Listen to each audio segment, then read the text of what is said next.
do Well, it. believe it or not, before you know it, it will be that time again to start filing those taxes. But there are some very important things to remember and things you can be, getting up with right now, right? Exactly right. Jason Vino, we appreciate you being here. Thanks for having me back. We've all heard for years that it's a smart idea to put money away in that IRA, 401k, or a pension plan. What's your best advice?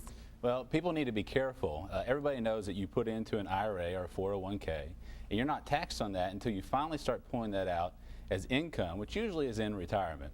It's been said, what the government giveth, they often want to bring back at some point.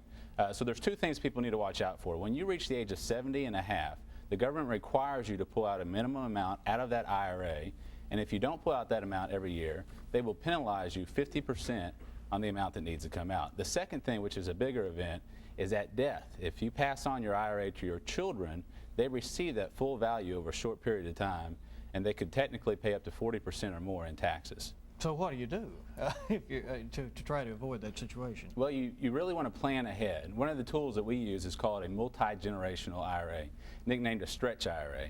The IRS came out in 2001. They said you could reallocate an IRA or a 401k into this stretch IRA, and it allows you to greatly reduce the amount of tax you have by stretching the value out to your spouse, to your children, and also to your grandchildren. So technically, for example, a $1 million account could grow to $20 million by stretching that value out over 30, 40, and sometimes even 50 years. All right, you have a retirement financial workshop coming up soon. Yes. Tell us about that, and what are some of the topics you'll be covering? It's going to be this Saturday at the Springs Inn, about 9:30 in the morning, and we're going to talk about how do you reduce or eliminate Social Security tax, income tax, capital gains tax, and tax on IRA distributions.